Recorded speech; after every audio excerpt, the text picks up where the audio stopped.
ৰাজ্যবাসীক হলঠেকত পেলাই পুনৰ 40% দূৰণিবতীয়া বাছৰ ভাড়া বৃদ্ধি কৰিলে অসম মটৰ পৰিবহণ সন্থাই। কথাই কৈছিলে 40% বাঢ়িব আৰু 40% বাঢ়িছে।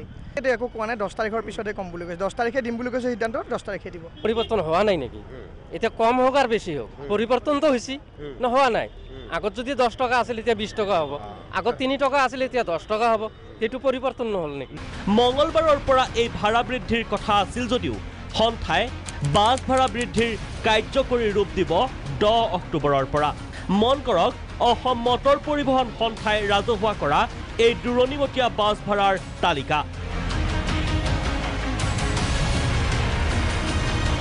বাছ ভাড়া বৃদ্ধিৰ প্ৰসংগ উত্থাপন হ'ল বিধানসভাৰ মজিয়াত। বিৰোধীৰ মতে চৰকাৰে বাতিল কৰক এই সিদ্ধান্ত। ৰাইজৰ মূৰত ৰামটাংগুন পৰিব সেইটোলৈ চৰকাৰৰ ভ্ৰক্ষেপ নাই, কিন্তু পেট্ৰল ডিজেলৰ মূল্য হ্ৰাস নকৰে, বঢ়াই থাকিব। লাগিলে বাছৰো ভাড়া বঢ়াব, মূল্য অন্যান্য সামগ্ৰীৰ মূল্য বঢ়াব। এই যে চৰকাৰৰ যিটো স্থিতি, এইটোৱেই হ'ল গণবিৰোধী স্থিতি, জনবিৰোধী চৰকাৰ।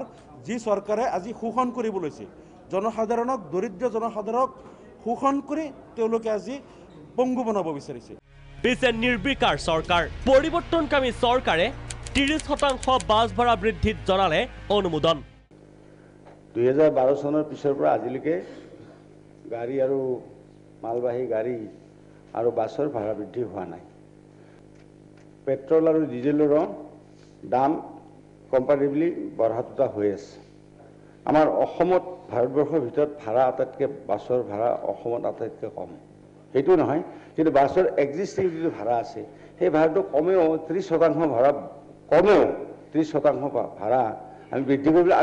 মটৰ পৰিবহণ সন্থাই 40% বাছ ভাড়া বৃদ্ধিৰ তালিকা প্ৰকাশ কৰাৰ সময়তে চৰকাৰে অনুমোদন দিছে 30% বাছ ভাড়া বৃদ্ধিৰ। কোনটো প্ৰকৃতাৰ্থত কাৰ্যকৰী হ'ব তাক লৈও এতিয়া ৰাইজৰ মাজত সৃষ্টি হৈছে বিভ্ৰান্তিৰ।